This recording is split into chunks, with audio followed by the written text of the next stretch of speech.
All right, so this is the footage from my test ride on the Ristretto 512, just this Saturday, December 9th, 2023. You can see the Pantera Black here and the Arctic Blue, both absolutely gorgeous.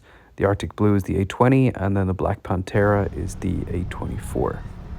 Beside me on the moped there is Chris, the owner of Ristretto, and on the back, Nick, who heads Squadra.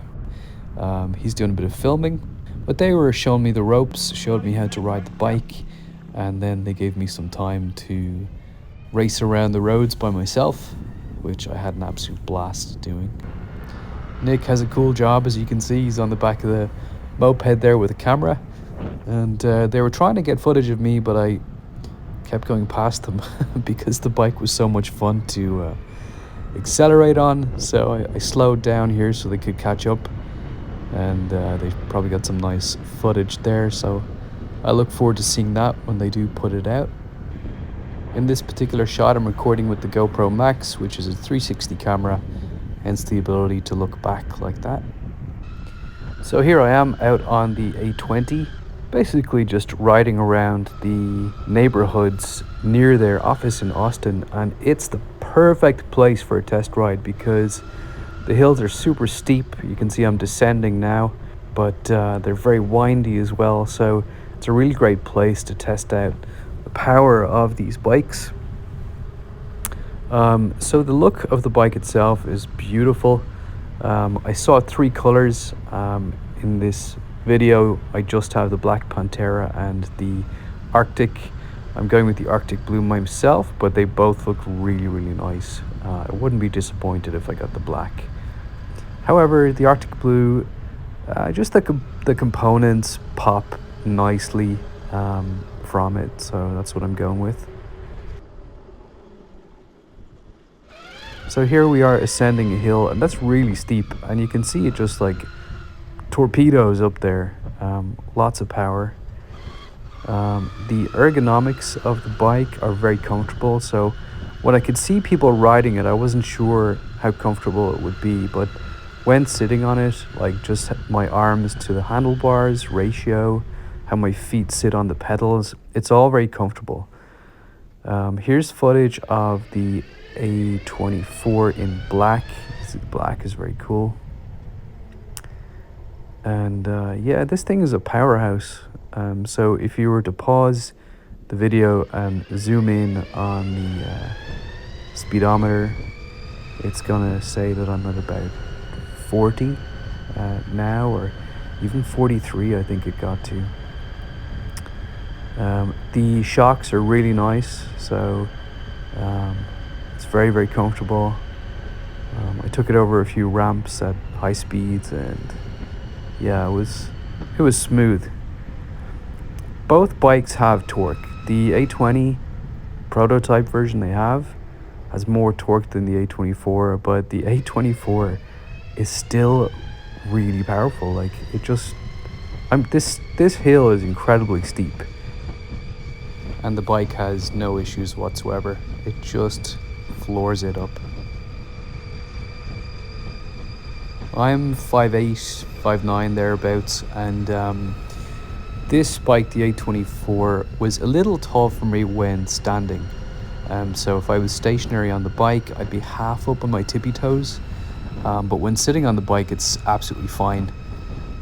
So, you know, it wouldn't put me off that it was a little bit tall for me while stationary.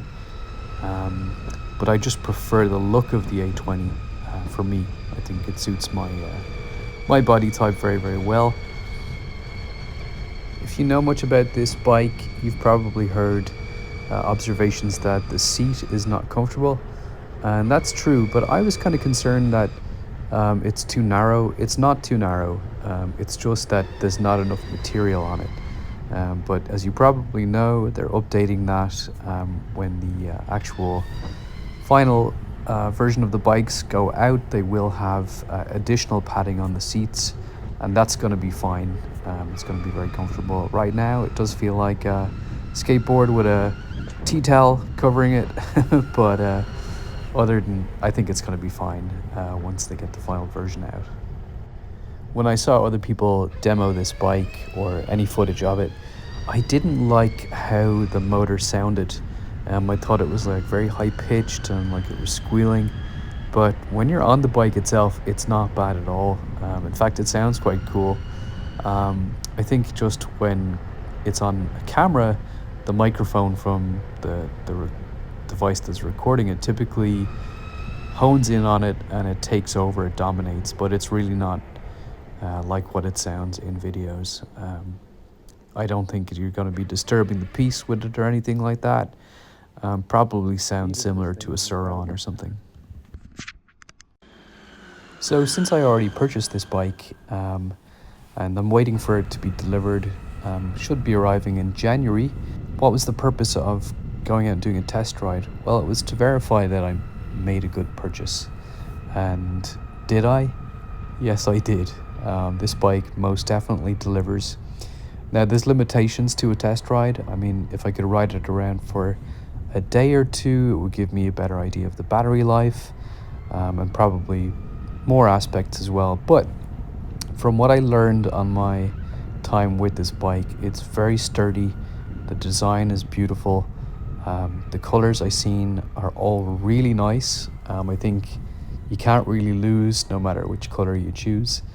The brakes, the suspension on the bike, the speed, the torque, everything is impressive.